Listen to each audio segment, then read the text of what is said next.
Good afternoon, everybody. My name is Christina Kepi. I am the director of the Center for Canadian American Studies at Western Washington University. I'm joining you virtually today. So hello to those who are in Canada House in Bellingham, to the students and our wonderful guest speaker and our instructors and everyone who is there. I would like to begin with a land acknowledgement. Western Washington University's main campus is situated on the ancestral homelands of the Coast Salish peoples, who have lived in the Salish Sea Basin all throughout the San Juan Islands and the North Cascades watershed from time immemorial. We express our deepest respect and gratitude to our Indigenous neighbors for their enduring care and protection of our shared lands and waterways. We at the Center for Canadian American Studies and the Western Alumni Association, we're very excited to welcome you all today to the webinar called How Vancouver Became a Global City. Today's featured speaker and guest in Professor Alden's class is Frances Bula. Frances covers Vancouver and the region for the Globe and Mail. She is an adjunct professor at the University of British Columbia School of Journalism. She has written about urban issues and city politics in BC's Vancouver region since 1994, covering a broad range of issues in this endlessly changing city: drug policy, bike lanes, billion-dollar development projects, homelessness, garbage debates, and much, much more. Frances holds a BA in French literature from UBC and a master's in communications from Simon Fraser University. Her reporting has won multiple journalism awards, including a National Magazine Award for Best Column and several Webster Awards for breaking news and business stories. So in today's talk, Frances will discuss how Vancouver has transformed itself from a small homogeneous city largely dependent on exports of timber, minerals, and fish into a modern city with a diverse population and economy. From Expo 86 to the 2010 Olympics to the upcoming 2026 World Cup, Vancouver has been a success story in selling itself to the world. But the city faces enormous challenges dealing with the consequences of that success, including sky-high housing costs, crowded roads, and crime. So we are very excited to have her with us today, not only as a guest speaker in Ted Alden's class. Thank you to all the students who are there and all the other students for other classes who have joined today. But Frances is also our fourth speaker in the Center for Canadian American Studies 6-part speaker series that we have called Why Canada Matters. This speaker series is brought to you by the generous support from the College of Humanities and Social Sciences, the Department of History, the Ross Distinguished Visiting Professor Fund, and the Department of Economics, and of course in partnership with our wonderful colleagues at the Western Alumni Office. For those of you who are joining us here today virtually, you have an opportunity to submit questions via the Q&A feature on Zoom. It should be at the bottom middle of your screen. So please send us any questions you may have. Those will be mediated and fielded at the end of the presentation, whether it's by me. It may be, Ted, I may be passing it off to you for that, but Lisa can help you with that. Please use the speaker part of Zoom for those of you who are joining us virtually. And with that, I think it's, I'm going to just throw it out to Frances. So all of us, I'd like to give a warm welcome to Frances Bula. Thank you so much for joining us. Actually, Christine kind of summarized my whole talk, so I think we'll just move to questions. No. Anyway, thank you so much for having me here. This is really exciting. I love talking about Vancouver. My friends who come to visit me say, I hope you never get another job, because all we do when we drive around Vancouver is you explain to me the history of zoning on every site that we go past. So clearly it would, be traumatizing if you ever didn't do this job anymore. And I really love talking to people up and down the West Coast, particularly about Vancouver, because it's an area I'm more familiar with than the rest of Canada. When we travel, we often travel to Bellingham, Seattle, Portland, California, much more than I would ever go to Toronto or Halifax or Regina. So it's an area that I feel very connected to. A lot of the issues are the same. I see up and down the coast that, you know, cities are wrestling with. So it's great to have this kind of cross-border chance to talk about Vancouver and its place, because you'll have a different perspective than people that I talk to in Vancouver, who are all cranks, who think the city's going to hell in a handbasket and nothing works. So maybe I'll get a different perspective here. I just wanted to say a little bit more about me so you know where I'm coming from. So I was born in the prairies and we moved to Vancouver in 1963 when it was a city that was actually declining in population. It was still pretty industrial. My uncle worked at the welding shop that was on the south shore of False Creek. He did the girders for the Granville Street Bridge. I one time ran away from home and decided to walk to West Vancouver and ended up in Cole Harbour, which was still a slum at the time, and knocked on doors saying, I'm lost now. You know, can you call the police and tell my parents where I am? And, you know, doors that I knocked on, people had no electricity.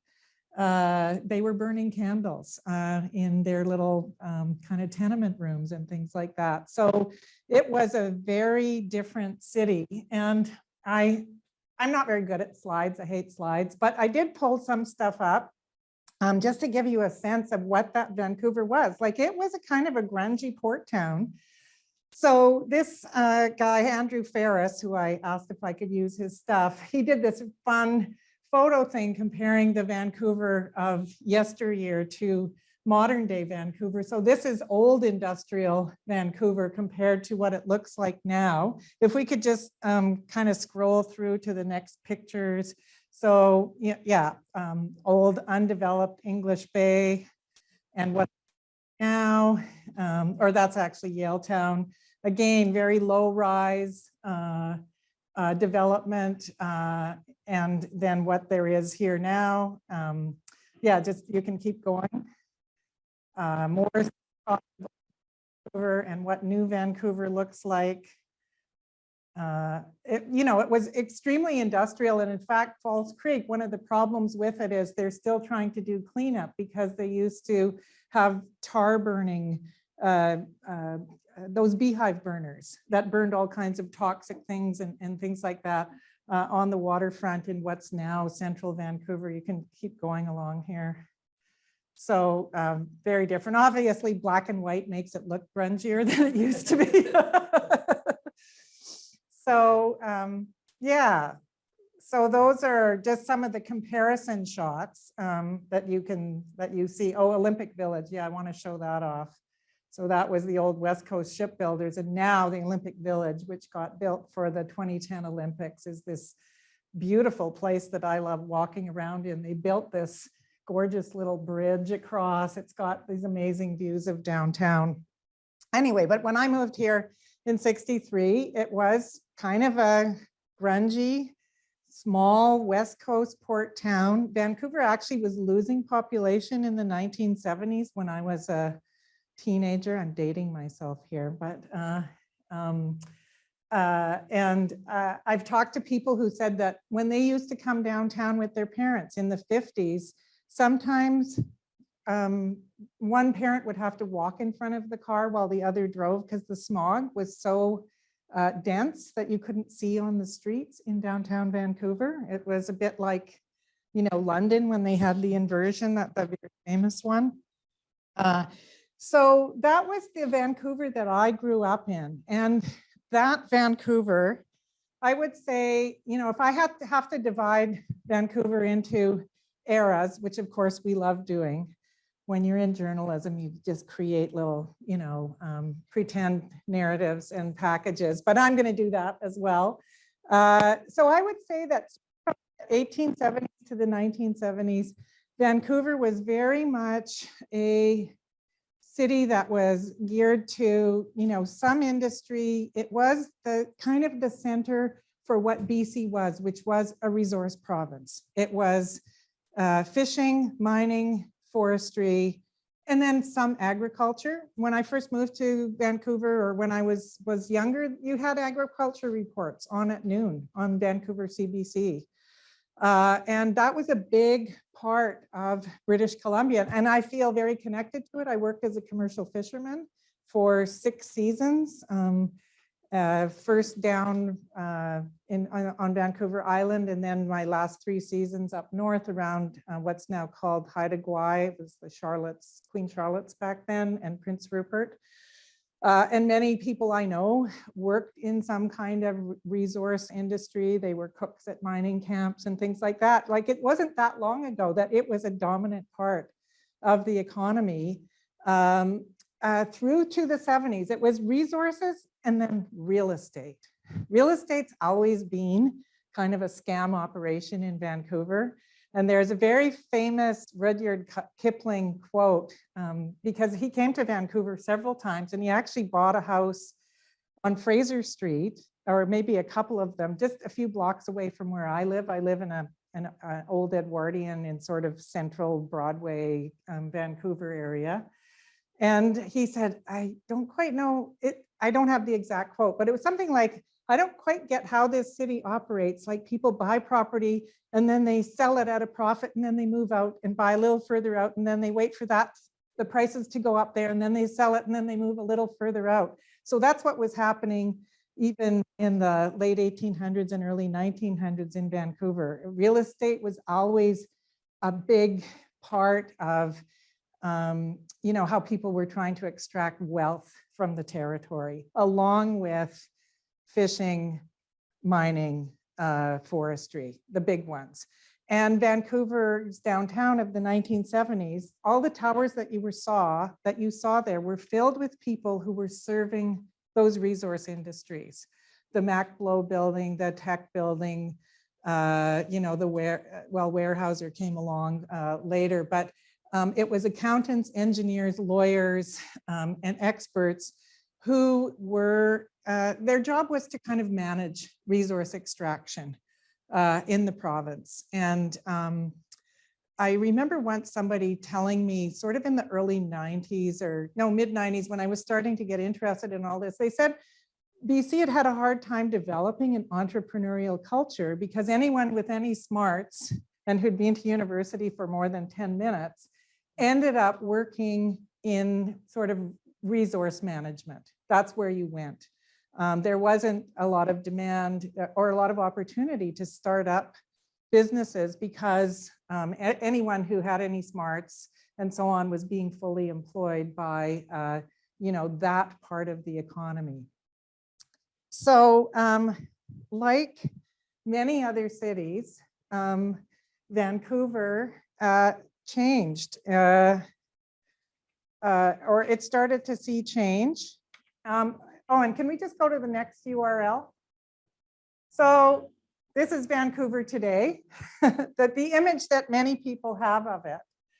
And this is largely the result of the big boom and the change in direction for the city that happened starting in the 1980s, and I would say going to 2010. So that's what Christine said, from Expo 1986, which kind of started before that because they were preparing for it, until the Olympics in 2010, there was this huge focus on figuring out what Vancouver was and how it was going to revive its economy, bring people back, develop something besides a reliance on resources, because resources were declining, like fewer and fewer people were employed in them. There were a lot more issues in how you manage them because of Indigenous issues, environmental issues, sustainability, and all of that. And some were getting depleted. Like, I worked in the fishing industry, and when I started, there were people who were making a living doing abalone diving. That got shut down because they felt like the whole, the entire abalone fishery was going to be wiped out if people kept going.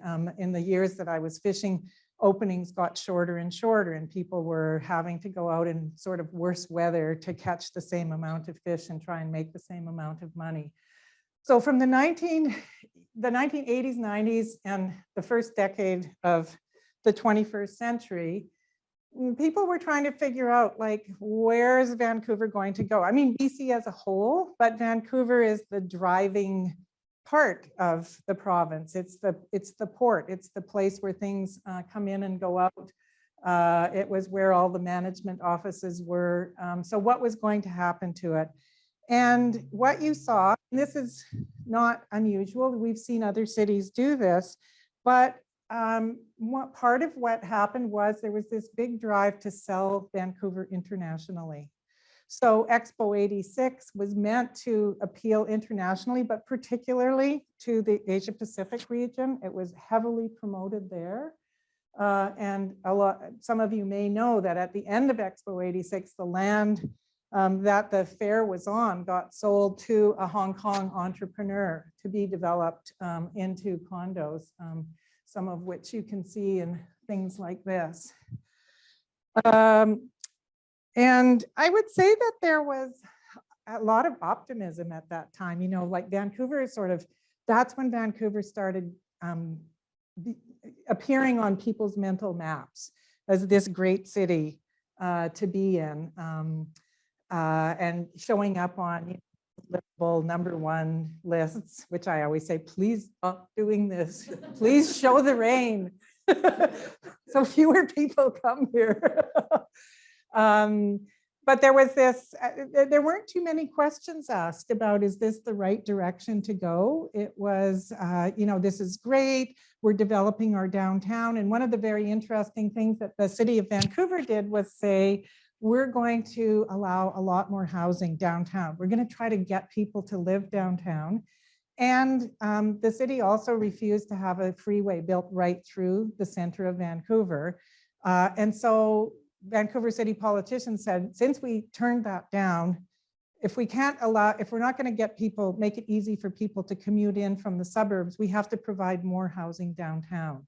So in the 1980s, along with the province and the federal government sort of trying to sell Vancouver internationally, the city council of the day was saying, if we want people to work downtown, but we're not going to provide a freeway for them, we have to provide housing downtown. So there was a huge drive to develop the downtown peninsula, and also, you know, some areas around Falls Creek that became quite well known for the way that they pioneered this kind of inner city living, as it was called back then. And, you know, people were quite dubious back then, like the city's dirty and who would want to come in from the suburbs and live in a filthy city where there's a lot of traffic and so on. It's hard for you to imagine because cities are so attractive these days. But in the 80s, it was considered very experimental that you would build massive amounts of housing downtown and assume that people would move downtown with their families. Because most downtowns, the way their downtown housing works is it's for young singles or single older people, you know, who feel like they don't fit in the suburbs. And then the minute you get pregnant, you move out to the suburbs. And Vancouver said, no, we don't have to do that. We can make a place for people with families right downtown. So that was also a big push that was happening civically. And people felt really good about it. They felt like it was working. And Vancouver benefited by having a lot of foreign capital come in. Vancouver architects and developers became famous because they got to do so much. There was just so much capital flowing into Vancouver for development that there were buildings going up at a rate that most other cities weren't seeing. And they were buildings that were going up primarily in the downtown area, so providing housing downtown. And when I was growing up in Vancouver, there were about 40,000 people in the West End, and that was considered pretty stable. There's now about 100,000 who live on the downtown peninsula, and it's growing all the time because they still are building more housing there. So that was a great time for a lot of people because there was not too much criticism about what was going on. People felt like it was generally working out. Everyone's property values were going up because there was this, interest in Vancouver. People from the prairies were retiring in Vancouver. People from China were buying places here. Everyone felt like it was a pretty good deal. Oh, that's my microphone, sorry. I thought my button was coming undone. But there was confusion about what is Vancouver exactly? And I have a whole magazine article that I wrote about this in 2011, but it's still brilliant, I'm telling you. And I gave it to Ted, and he's going to photocopy it for anyone who just hasn't gotten enough of me today and needs to read more. But you know what I noticed, I wrote that in 2011, sort of right after the Olympics, where everyone was coming off the high of the Olympics. But I would say there was a kind of confusion about what is this city? What is this city's economy? How do we function? And people said, you know, other cities have a really good sense of who they are, like Toronto, we're the finance center, and New York. LA, we're a port and movie making. Seattle, Boeing, Microsoft, Amazon, and so on. We didn't have any big companies like that. And it was unclear to a lot of people what Vancouver was transitioning to. So you ended up with three very different, I mean, actually there's more than that, but three sort of main or ideas of what Vancouver was. So we'll just go to the next URL. So this is the port, which a lot of people in Vancouver don't even really realize what it is. They never look at it. The city turns its back to the port in a way. You know, it's sort of cut off from the rest of the city by the big railroad tracks that come in. And so one group of people saw Vancouver as this place where the port could be even more dominant than it already was. It's very big. Like, people don't realize it. It's the third or fourth biggest port in North America. I was going to double check that. It's definitely the biggest in Canada. It has this advantage because it's so far north. You save a day if you're coming over from China, because it's further north than San Francisco or Los Angeles. So that's a huge advantage. And also what my story said that I had forgotten about, but because Canada exports so much, anyone who comes here is guaranteed like a cargo going back, which is really important. So they don't have to like sort of send a dead ship back. So Vancouver's port is hugely important. Most people in Vancouver don't realize it. They think we're all lattes and yoga pants and, you know, whatever. But it's huge, just like LA. You know, whenever I go to LA, I always tell people, you think it's this Hollywood town, but it's not. It's a working class town. It's got a gigantic port. It has a lot of manufacturing and distribution around that port. You know, there's a bit of a false image about LA, just like there is about Vancouver. People don't realize this is a big functioning working port that's surrounded by distribution centers and rail connections and so on to get all of that cargo off the boats and traveling across Canada and to the States. So I'll go to the next URL. This is just something I pulled off the port's website about what they handle. It's pretty phenomenal. You know, when you look at the numbers, in Vancouver, I think we think all those boats in the harbor, they're just like cute things for postcard shots or something like that, but they actually have things in them. You know, the amount of cargo is going up all the time, the number of containers and so on. And it's something they're working really hard to keep growing because it's an essential part of Canada's economy, not just Vancouver's. So especially Vancouver provincial and federal leaders have focused on Vancouver as a port. That's their sense of the economy. And so they've poured money into building roads that help connect the port to rail lines. You know, if they support transit, it's because they feel that there has to be good transit in the region so that trucks can move around more easily. because often container ships they don't always get unloaded onto rail. They often get unloaded onto trucks, and you need trucks to be able to move around your region easily if you're going to, like not strangle your economy. So what you saw was a lot of emphasis on Vancouver as this Asia Pacific gateway, this port that is, the primary part of the economy. That's the way people were seeing it. So then next URL, if you could just scroll down a little bit to, yeah, a little bit more. There's like kind of here it is, it's coming up, the metrics. Okay, so then there's other people who saw it differently, that Vancouver was turning potentially into a city that could develop a lot of a new economy. Rather than just being a resource management town with the accountants and lawyers and engineers and so on in managing everything, that it would develop a new economy, film, tech, sustainability, sustainable construction. And so the Economic Commission in particular, which is funded by the City of Vancouver, it focuses on the new things that Vancouver could develop. Outdoor wear is something Vancouver's famous for, between Arc'teryx and Lululemon, or I should say activewear, film and television, green jobs, special effects and animation, and so on. And so there's a whole other set of people who are saying this is Vancouver's future, this kind of innovation, these new businesses, new tech businesses, and so on. And then there's a third group, and if we can go to the next URL, who say, no, Vancouver has no economy, doesn't really exist. The economy is tourism and selling condos to foreigners.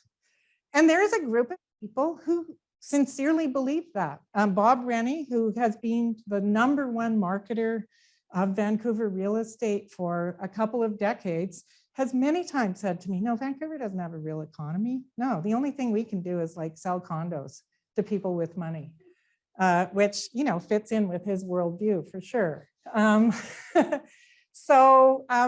that's what a lot of people's image of what Vancouver is. It's kind of a resort city. And for sure, it does have a density of high-end condos that's unusual for a region this size. Like, Witold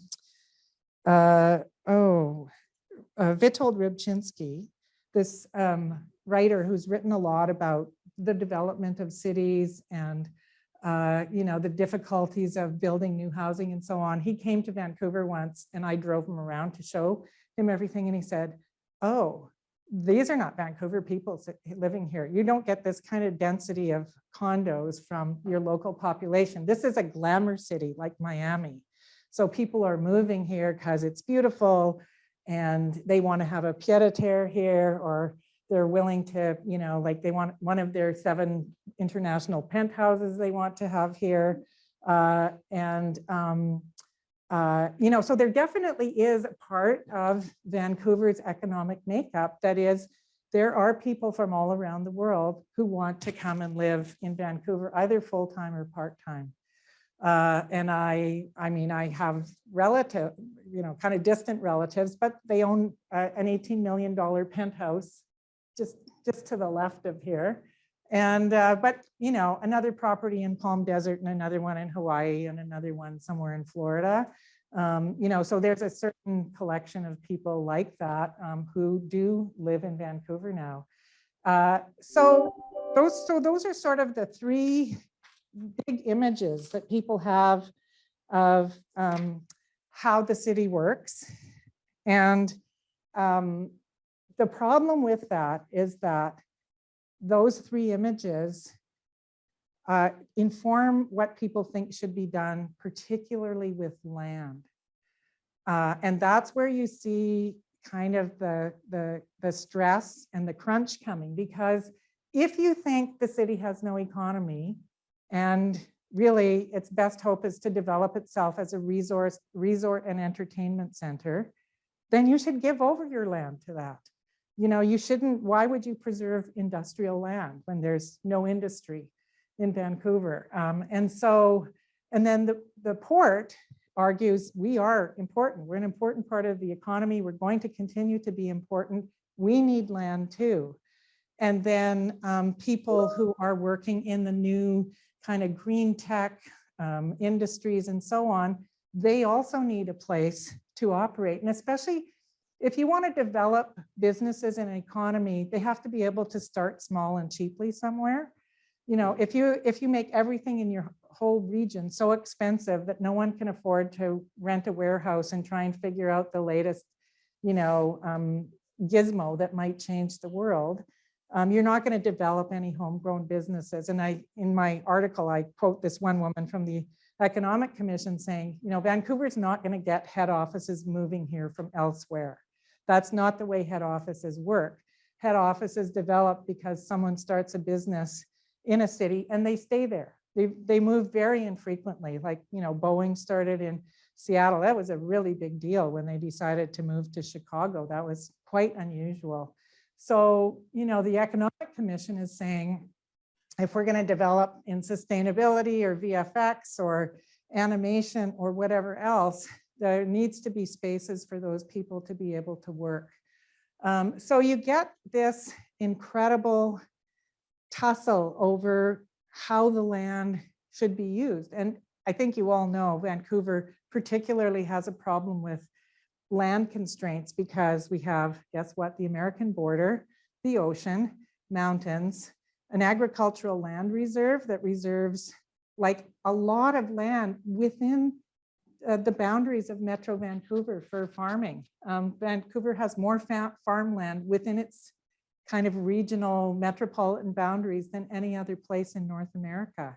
So there's a lot of pressure on land. I didn't even talk about agricultural, and that's, you know, like another interesting thing that I've written about is, you know, preserving agricultural land within Metro Vancouver. You know, because again, some people would say, why would you save land for farming in a region like this where there's so much pressure for housing, for industrial space, for commercial space, and so on. So yeah, so that's sort of that conflict between those three visions, I would say kind of accelerated as the decades went on. Like at first it was just, oh, it's great. We're selling 1 million condos and people are pouring into the city and everyone's making money and everyone's house prices are going up. This is fabulous. But as things went on, people became a little disenchanted with this and a little bit worried about, well, what is our economy and where are we going? So the third era that I would say that we're in is sort of post-2010, like post-Olympics. And you've definitely seen a decline of optimism in the city. It's trying to grapple with a lot of problems that have been brought on as it transformed from a resource management-based city to whatever it's becoming now. And people still don't really know what's going to come out of the cocoon, I think.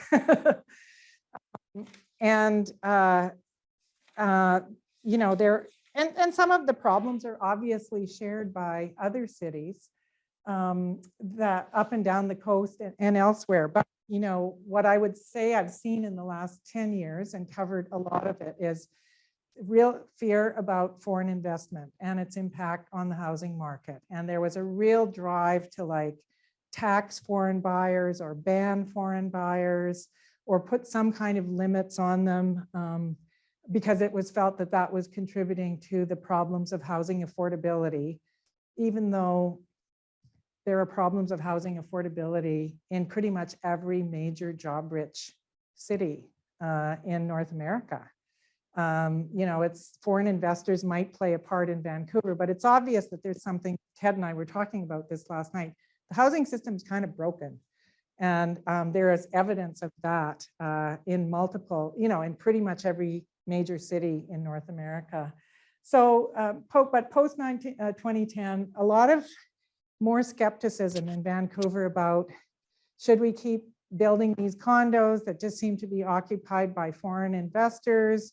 What kind of housing are we building? So there's been a kind of a reorientation about what kind of housing do we want to build? What penalties should we build in for foreign investors if we think that they're part of the problem? Obviously, like many other cities, it's struggling with post-COVID impacts, you know, a sense that the city's kind of fraying, that the downtown has emptied out a bit, that it doesn't feel as safe because there's not as many office workers and tourists walking around. There's been a kind of a growth in public disorder. There's a sense that the city's reshuffling itself, the region is reshuffling itself, and nobody's quite sure where that's going to land. I mean, I think Vancouver's still doing better than some cities because it has those 100,000 residents in its downtown. So one of the things I noticed during the pandemic was that Vancouver's downtown seemed to be doing, big commercial street like Robson was doing better than Toronto's Queen Street, for example, because it had so many people living within walking distance of it. So it wasn't like, you know, a lot of American cities, they have a downtown, then they have a kind of desolation ring around that. You know, and I particularly am thinking of Detroit that I visited a couple of times, and then they have a suburban area. And so Vancouver's in a bit of a better position because it never developed a desolation area, and it has brought a lot of people in to live downtown. And I think you might have heard that many cities are looking at whether they can convert some of their office space to residential as they're trying to deal with this sense that, you know, cities are undergoing a fairly major change as people work from home. Companies are maybe less willing to rent space downtown and so on. I mean, again, I think Vancouver feels a bit better than most because a lot of residents downtown to support those businesses. And also we haven't seen a huge pullout. Like Vancouver is getting a lot of American tech companies setting up operations in Vancouver, like Amazon is about to occupy a giant new tower that just got built over the old post office because Canada accepts more immigrants than the States does. And so all these tech companies who are dying to get these tech people from India and Eastern Europe and so on, they can't get them into the States. So they're setting up offices in places like Vancouver to bring those people so they can have them working in, you know, for the company, but they do it in Canada where they can get them in more easily. So Vancouver is very focused on continuing to develop as a tech center. And they're always bragging about we're in the top 30 of tech, you know, cities in the world. And apparently, I just saw this on Twitter, my only source of news. But there's going to be a Vancouver Day in Austin at South by Southwest because there's a music portion, but then there's an IT portion or a tech portion. And so there's going to be a Vancouver Day. So, you know, they are continuing to really try to market Vancouver as a tech center. But in this post-2010 kind of more pessimistic era, the big concern is, okay, we develop it and where's everyone going to live? Like we don't even have enough housing for the people we have now. Like when Amazon brings in 3,000 more people paid at 150 grand a piece each, where are they going to go? So that's a concern. We're still seeing a lot of struggles over land use. I just wrote a story about the central waterfront area. When I showed you the port and that railway, the railways there, that's the central waterfront area. So a lot of city planners and city advocates would like to see, you know, new housing and hotels, which Vancouver needs more of, built there. But the port is saying, no, this is our land and we really need it and we don't want to give up a square inch and you can all just go away. And on the other side, people are saying, but we need this for the city's economy. Like that's a transit hub. It's a central place for tourism. It can provide new areas for housing and for hotels, which also support our tourism industry. And so there's a struggle going on over that. So you're still seeing those land use struggles. The port is still trying to, you know, hang on to every piece of industrial land in the region, doesn't want to give them up. It's actually, in a few cases, has taken in agricultural land to use for stacking containers and distribution because they say we absolutely have to have it. And, this is a better use of this land than growing turnips. They don't quite say it that way, but that's the subtext. Another thing I would say that has happened, especially in the last couple of years, because of the conflict between Canada and China. I think you all know that Canada was holding a prominent Chinese tech CEO in Vancouver because the US wanted to extradite her.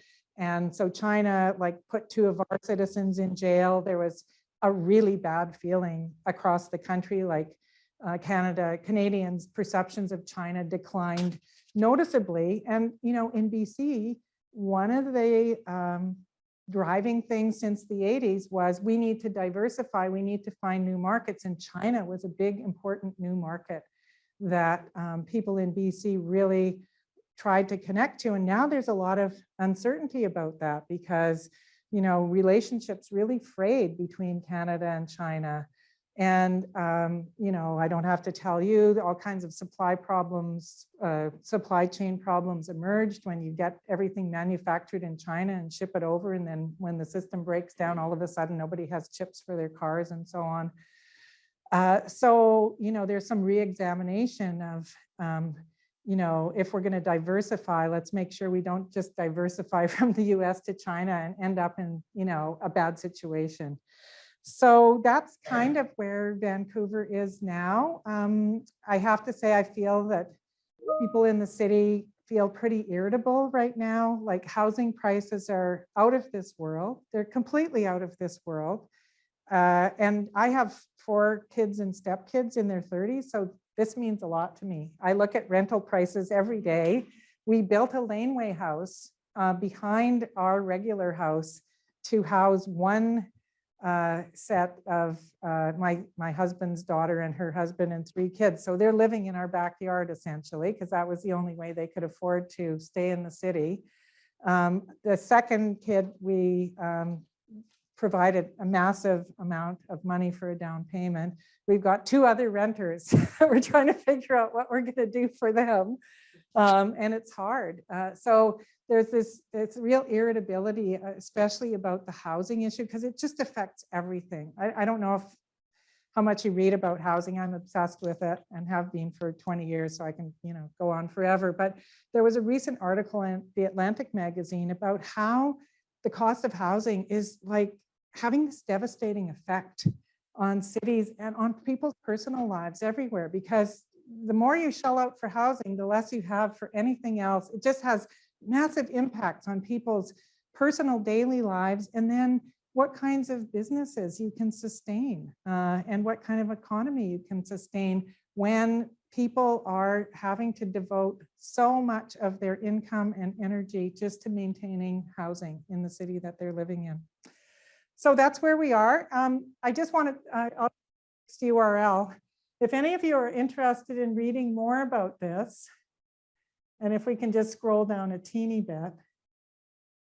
So if you want to read something more academic than me blabbing on, this Professor Tom Hutton, he's retired now, but he spent basically 30 years analyzing the BC and Vancouver economy and how it's changed and how, it's like a small open economy that's very vulnerable to fluctuations in what's happening in the rest of the world, and so how it's adapting to that.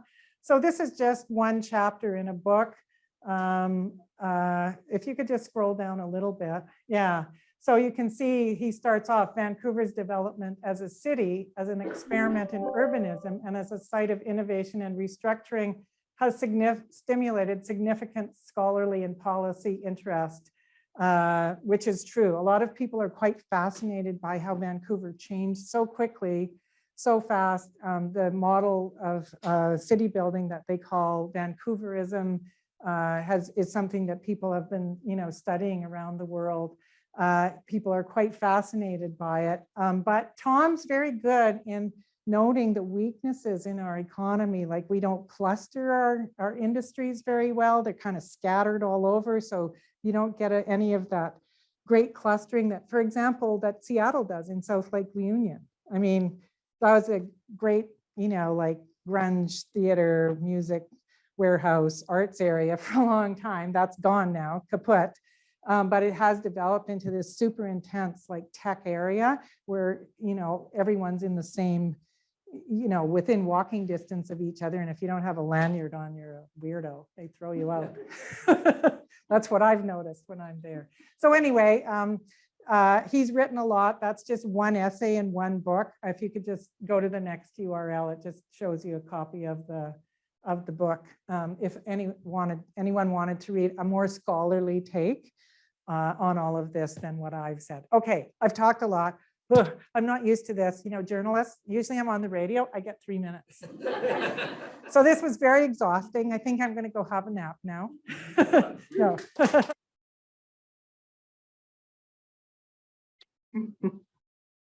Thank you so much, Frances. That was. Oh, sorry. No. But I was going to say, and I'm really looking for questions because that's not so exhausting. I love that. So. Oh, that's where we're going to questions. It's the fun time now. So Ted, I'm going to let you field questions from the in-person audience, and I think Liesl has copies of any virtual questions that have come in, but I'd love to always look to the questions from students first and foremost. Okay, so we've got, we've got 10.5 minutes. We'll say 10. Oh, I thought we had 20. Well, we got to 1:15, I think. So I think we got more like 2025. Oh, yeah. We got more than that. Yeah. Okay. So, and some of the students can probably stay on. Hopefully everybody can hear me if I speak loudly online. So I'm Ted Allman. These are a lot of my students here. I'm going to share one personal story. One of my earliest memories was being with my father at a protest against the idea of building a freeway through the city. That was what the council in the 1970s wanted to do. And all the protesters were blocking the mayor's car from crossing Georgia Viaduct, which was just being opened at the time. And I remember watching these huge motorcycle cops, smacking people and dragging them out of the way so that the mayor could drive his car across the bridge. But that's great. I didn't know that. Yeah, that protest ended up shutting down the freeway, and I think it was sort of transformative. I mean, otherwise Vancouver would have been a lot like Seattle. Yeah, with a huge freeway running right through the middle. Yeah. So why don't we do it this way? Some questions came in ahead of time, so I'll ask one, and then students, you guys can think about your question. I'll turn to students, and then Liesl, if there's anything else coming in over the chat. So one of the pre-submitted questions was asking about sort of a very current issue, which is some of the new penalties on foreign buyers of housing in Vancouver. I know you've written about this recently. That was my most recent story. Some of the potential labor. But maybe tell everybody what the Canadian government, I think it's Canadian rather than BC. What the Canadian government has done and what affects it, why they did it and what affects it right now. So there's been this concern over foreign investment in building, as I said, since kind of post 2010 games and Vancouver felt it first because we're very close to China. There's a lot of people who still have family and connections in China, and we had a huge wave of immigration from mainland China that started in, I can't remember quite what year, but sort of around just a bit before the Olympics. So there was this increasing public concern about foreign investors, and people said, there's blocks and blocks of Vancouver that are empty. There's these empty houses, there's empty condos, and in the meantime, people can't buy anything here, and it's so expensive. So Vancouver was one of the first to react, was the first city to really, it became such a public issue that although the mayor was not enthusiastic about it, eventually they put in what's called an empty homes tax. So if you can't prove that you're living in or renting out your house for at least 6 months of the year, you have to pay an extra property tax. And that has been very interesting because it turns out there's a lot of Canadians who own empty condos and homes, and they've had to pay the tax and they're not very happy about it. So they did that. Then the provincial government felt they had to get involved because it became such a political firestorm that even people who were like, this is ridiculous, foreign buyers only account for 5% of all properties in Canada. That's not the issue with our housing costs. politicians were essentially being forced into it because there was such a kind of public drumbeat. So then the province brought in also a speculation tax. So again, if something was empty, if you weren't living in it, it wasn't your principal residence, you had to pay an extra tax.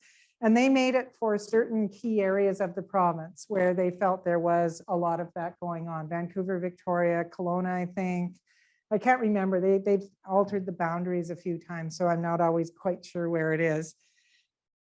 Most recently, the government of Canada, the ruling government, also brought in a ban on foreign investment in, in Ontario. So after BC did, Ontario brought in something similar. And then the federal government just recently brought in this ban on foreign investment in residential. It went into place January 1st. And the story I just wrote about it was that they were trying to ban foreigners from buying individual condos or homes, to show the public, you're not going to have any competition from outsiders. They were going to still allow foreign investors to buy entire apartment buildings because that's, you do need actually investors to build rental. Otherwise, not everyone's going to buy a home. You have to have rental in cities. And so they didn't want to sort of choke that off. But they came in with a weird little regulation that then made it that if a developer in Canada was planning to build a rental building, and as they're out looking for financing, they might get some from Europe, they might get some from the States. If more than 3% was from outside the country, that fell under this new ban. So all these rental projects across the country of kind of being held up because everyone's like, oh my God, we don't want to get in trouble by violating this ban because there's very heavy penalties, and not just for the developer, but for any lawyer or broker who is seen to be assisting them. So that's been the latest. However, and as much as people argue that these spec taxes or foreign buyer taxes, bans or whatever aren't doing anything, the public loves them. So politicians aren't going to get rid of them because they feel like if we just do this, then they'll stop whining about foreign investors and we can go and focus on something else. Good stuff. Students, why don't we start here? Madeline, if you could introduce yourself and ask your question as loudly as possible, but Frances might have to repeat it because she's got the microphone. All right, my name is Madeline. I'm part of Professor Alden's economics 365 class. And I guess I was wondering, you talked a lot about the housing crisis and how that's been an issue in a lot of cities. And we see in bigger cities, you see this in Seattle, you see it in Chicago, almost governments like busing homeless folks like out of one city and into another. Do you find that happens in Canada at all? That's an urban myth. Really? Yeah, I mean, I've tried to do that story so many times. Someone will say, oh, they tried to get rid of all the homeless people during the Olympics. They bust them to Kamloops. I go and look for all the people I know who could verify it. It turns out that, one woman who wanted to go see her mother in Kamloops, some people raised some money so she could get people love to save. Yeah, and a lot of cities with big homeless problems, they like to think that the homeless people are not from there, they're from somewhere else. And so there's a whole narrative around, oh, they're being bussed in from somewhere else, or it's because we offer such liberal services, we offer so many services, or we provide so much housing, that's why they're all coming here. And I think that those kinds of narratives have to be really examined carefully. Like, I've covered homelessness since 1998. And when I started, the place with one of the biggest homeless problems was Calgary. Not a very temperate weather city, but people were moving there because they thought there were jobs there. Then they couldn't find housing and they couldn't find a job, or even if they could find a job, they still couldn't find housing. Like at one point, I think 30 or 40% of people living in shelters actually had jobs. They just couldn't find an apartment.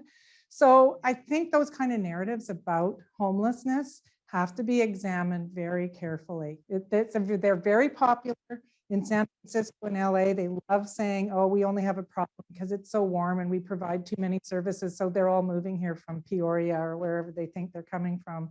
And you often find that the statistics don't actually bear that out. But just to push a little, because homelessness is a huge issue in Vancouver, and it had something to do Yeah. with the election of the new mayor in Vancouver. I mean, how's Vancouver No, trying to, it's- nothing to do with Ken Sim's election? No. How is Vancouver trying to? It's, I mean, it's to- terrible. It's Yeah. homelessness is terrible everywhere. There isn't a town where I phone the mayor or the counselors or a resident where they don't say, we have homeless people here. It might only be 6 in Terrace, you know, or a Okay. smaller town, but they're seeing where Salmon Arm, Penticton, Princeton, Carameus, Grand Forks, like it is everywhere. And I really noticed it when I went to California on a road trip. It was very visible in every place we went to, even a nice little college town like San Luis Obispo, you know, which looks like it was manufactured by Disney or something like that. But there were people in rags sleeping in the doorways there. So, and it's been an issue that has been accelerating since the 80s, partly because of deinstitutionalization, partly because the kind of cheap housing that people used to be able to live in not anymore. Like, you know, you want people to be housed, bring back unsafe fire trap tenements.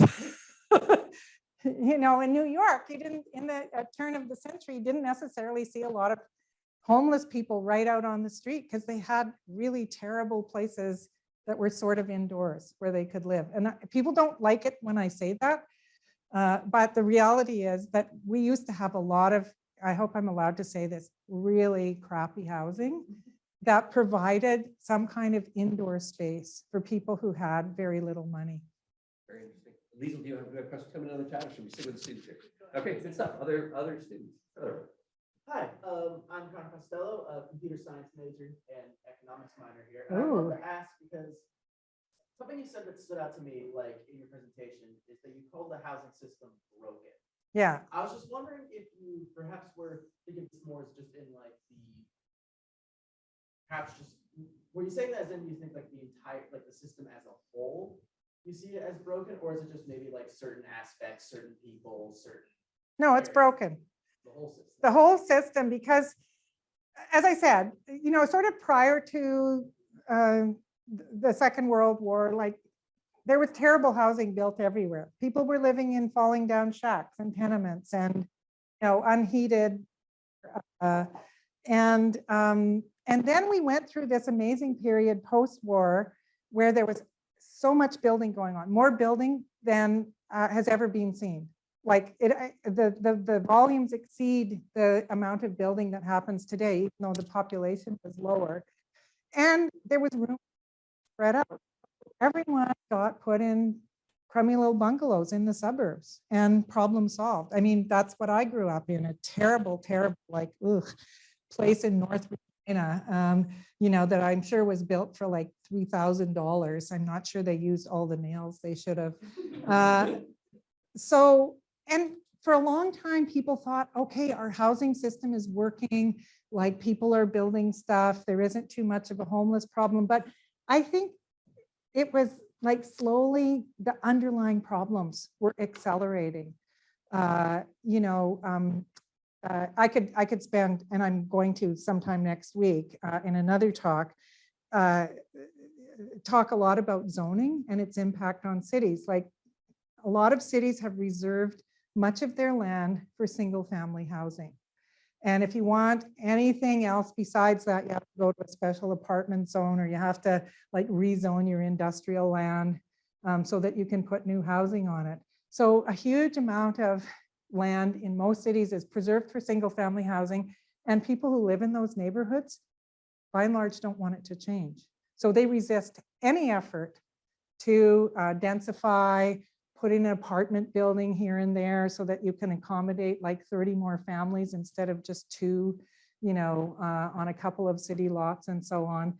And I think for a long time, the building of the 50s and 60s and sort of what already existed was kind of allowing things to roll along and look not too bad, but I feel like it all just came to a head. It's kind of like the pandemic, right? At first it didn't seem so bad, and then all of a sudden it explodes. And that's what I think has happened with the housing system. Fascinating. Thank you. Excellent. Other questions? Yeah, Nazar, go ahead. And introduce yourself. My name is Nazar. I'm sitting here at Western, junior. So my question would be, I think you're just talking about the zoning laws, and I know specifically in Vancouver, there's like a 3-story limit or something. Like you go in the city, a lot of like the residential, like just not downtown Vancouver, but the city of Vancouver, a lot of like single family houses. Yeah. We don't see like bigger apartments here. I think that's something to do with the zoning law. Every city's like that. Every city divided residential into single families, nice single families, normal people live here, evil renters live there. Do you see any opportunities? So like downtown, we're thinking of like a, tech sector and stuff, and then up north, there's like the port and everything. There are opportunities economic for like a congregation of areas around. For housing? For like economic benefit, because like if we think that people in the tech industry are going to be like very like specifically in downtown where like Amazon's opening like all these jobs and a lot of people are going to be living there and working close to there, are there like other opportunities that you see like around there for? Well, like huge densification on what land is available. And one of the really interesting things in Vancouver, I didn't talk about it, but one Indigenous nation owns some land right on Falls Creek, and they are building 10 towers that are going to accommodate, or 12 towers for 10,000 people in a really small parcel of land. If someone wants to Google Senak, SENAKW, it'll probably bring up some images of it. But so that's right near where they're envisioning that a lot of tech people would be able to live there because this huge, massive, dense development is going to be built.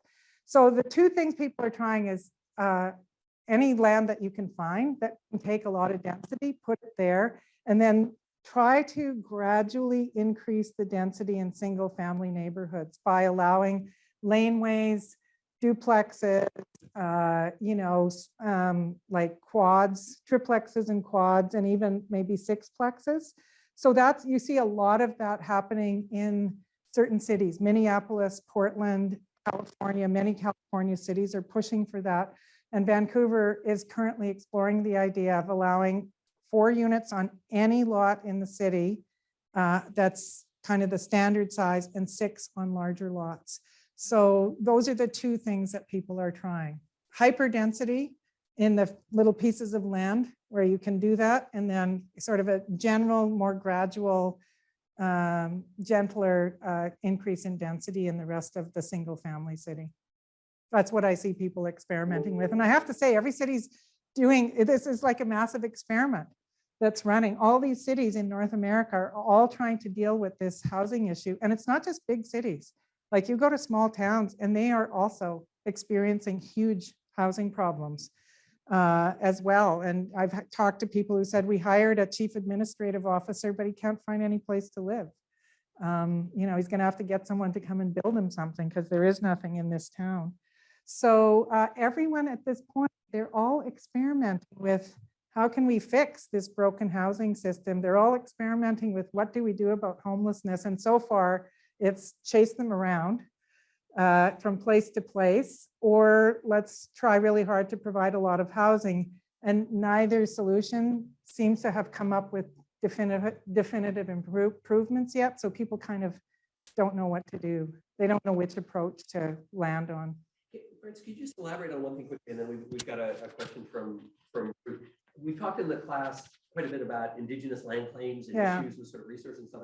It's quite interesting, right, in how they're trying to incorporate some of the First Nations groups there. I mean, in the neighborhood I grew up in Vancouver, the Jericho lands is it's massive. Transformed in some project that involves the First Nations there very heavily. I don't really know the details, but maybe you just talk about that. So BC is unique among the provinces in having settled very few treaties with its Indigenous groups. Like, they did have treaties, as terrible as they were, and as much as, First Nations were probably coerced into agreeing to them, at least there were treaties in other provinces, most of BC not.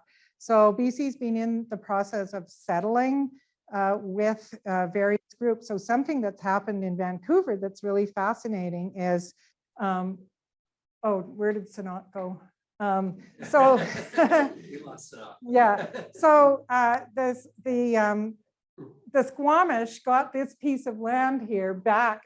That's where they had originally lived, and they lived there until 1913, even though white people were invading. But then the powers that be decided, oh no, we need this land, it's super valuable. They shipped everybody off on a barge to North Vancouver. The Squamish challenged that legally and got this land, a chunk of this land back. So that's what they're building on. So they got that back. And then in other parts of the city, in order to settle Indigenous claims, the provincial or federal governments have worked with Indigenous groups to hand over various large chunks of land to them. So what Ted is talking about, there's a former military base near Jericho Beach. If any of you have been to the folk festival ever, it's right opposite where the folk festival is held. Huge place. They're also planning for 10,000 people there, I think. There's another thing called the Heatherlands, sort of in central Vancouver, where the RCMP office used to be. They've got the BC Liquor Distribution Branch site on Broadway. There's another site out in Burnaby, and the Musqueam down in South Vancouver have a lot of university land and university golf courses and so on.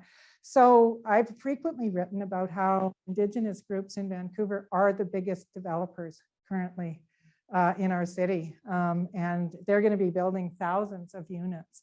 And there's been some unhappiness about it, like Sanok, some people are thrilled. They think that, this is great because they don't have to abide by city zoning rules. They can do whatever they want because it's reserve land. That's not true for all the other pieces of land I talked about, but on this one, it's reserve land.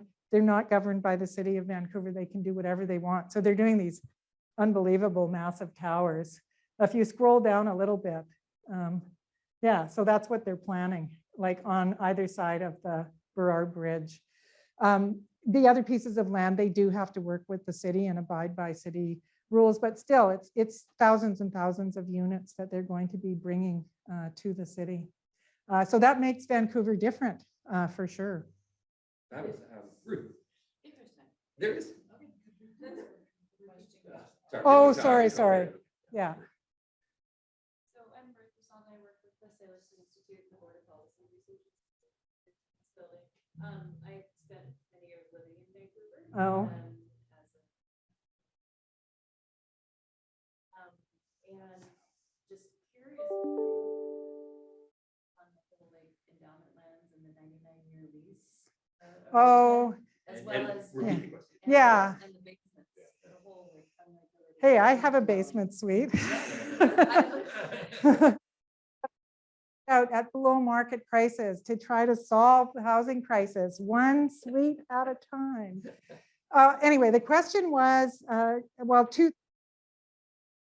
anomalies in Vancouver. One is that the University of BC is off on the tip of the Burrard Peninsula, and it's not governed by the city. It's actually under the jurisdiction of the province, and they can do whatever they want there. And so they have and they've done a lot of development to make money, and partly to house students and faculty, but also to make a lot of money and endow themselves with it. But they don't have like a normal political structure. The residents who live there don't have a council they can go to. They don't pay regular taxes. They kind of operate under UBC in the province in this strange way that everyone agrees is very odd, but no one's ever felt compelled to do anything too much. But it keeps growing out there. I think there's like 40,000 people living out there, a huge amount. At some point, they're going to say we can't keep operating in this strange little fiefdom that is not really. We're like a city, but we're not like a city. So, and then one of the ways that Vancouver has solved its housing problem, and I think more so than any other city I know of, is basement suites. And I remember once someone saying, there isn't a person in Vancouver who isn't a landlord in some way. They're either renting out a room to a, international student, or a basement suite, or they bought a house in another part of the city that, they're renting out as an investment and so on. So I think they estimate there's about 25,000 basement suites in Vancouver. And no one wants to do anything about like too much enforcement, because if they shut down that amount of housing, the city would be in serious trouble. And it is, I mean, they're highly unregulated. I mean, I think I'm ethical, so, you know, mine is great, but it's always really traumatic for me when I advertise it, because I try not to. I try to just get people to pass it on to their friends, because I did advertise once and I got 200 responses within 24 hours. And it was overwhelming. And even this last time when I had to rent it out, I only put it on Nextdoor and Facebook, you know, to limit. And I said I was going to rent below market because I wanted to help someone out who needs help in the city. And it was like selfish choice. Oh my God. You know, like my son is autistic and he's, you know, in a very toxic environment and he needs a place to move to. Oh, we're bringing in a refugee from Syria. Like, can't you take him? I just, you know, got clean after being an alcoholic all my life. And I'm going through a shipbuilding program and I'm looking for a place to live. We're pensioners who rent evicted from, you know, I just, like, I was crying when I was reading some of the emails. It was so awful. And I'm far from the only person. Like, other people have talked about renting out their basement suites and trying to do it, you know, at a reasonable price to help out people in the community. And they're just flooded because there's such a housing shortage. And I see it. I mean, I have a stepdaughter and a son who are both renting. They're both in very precarious situations. They've managed to get in at relatively low rents, but so they know that the landlords want them out, you know, because they could get $500 or $600 or $700 more per month if they could get our kids out and get somebody else in. So it's a really difficult situation. We can take one more quick question if we have one. Lauren, go ahead. Hi, I'm Lauren in Econ Street. Actually talking more about the cost of renovation. I have some friends who live up in Vancouver who I visit regularly. I've only heard about it in the topic of Vancouver. It seems like no, I think it happens everywhere. Oh yeah, sorry. So yeah, just for the listening audience, Lauren was asking about renoviction. Like, is it a Vancouver thing? What is it? I don't think it's just a Vancouver thing. I remember once I was on a beach in the Baja, and I just started talking to the guy next to me, and I said, "Well, what do you do?" And he said, "Oh, I buy apartments and redevelop them so we can get more rent out of them." So it's a thing. And I went to a real estate conference recently where people said, you know, what you got to look for is a building where the landlord's been kind of lazy and they haven't been jacking up the rents the way they should. You can get in there, you get those people out, and you can make a lot more money on that building. That is a very common real estate tactic. It only works in a city where rents are going up much faster than what the allowable local increase is. So we have rent control in Vancouver. So that means, like, my son moved into a place for $1,400 or $1,350 4 years ago. So he's only up to $1,400. But in the meantime, if they could just get him out of there, they could rent that same place for $1,800 or $1,900. So landlords are trying, not everyone, like I know a lot of good landlords, but there are some who look at the building and go, we could get way more income out of this. So they'll say, well, we have to do all these renovations. You can't possibly live there. So we're just going to give you 2 months notice and so on to get you out. And then they just do a very minor little fix up and rent it out for, you know, much more money. And the province has tried to stop that by saying you can't get a rental permit until you come to us and prove that you really have to have the person out for the renovation. So, you know, that has been an issue, but, you know, because landlords see that if they could just get that lower paying person out, and the longer the person's been there, the lower their rent is, because they only had to do a 2% increase each year.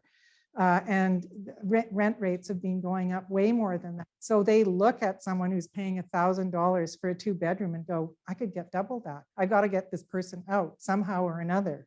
You know, maybe there's a fire in the building, you know. So, and then if it's not in a purpose-built apartment building, if it's just a condo, an investment condo, or a basement suite, the owner can say, well, I'm moving in, or one of my family members is moving in.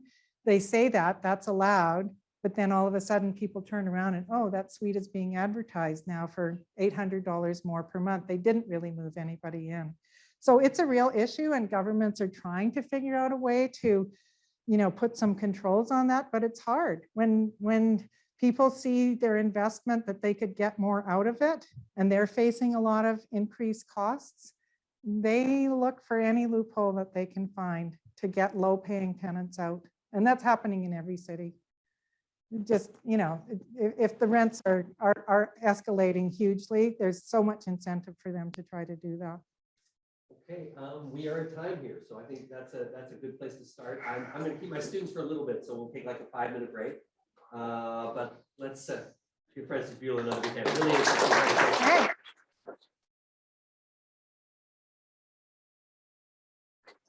Those were great questions. Thank you very much. May you never have housing problems. Francis, thank you so much. I want to thank you from all of us at Western Washington thank you. University and the Center for Canadian American Studies. Thank you so much for joining us today.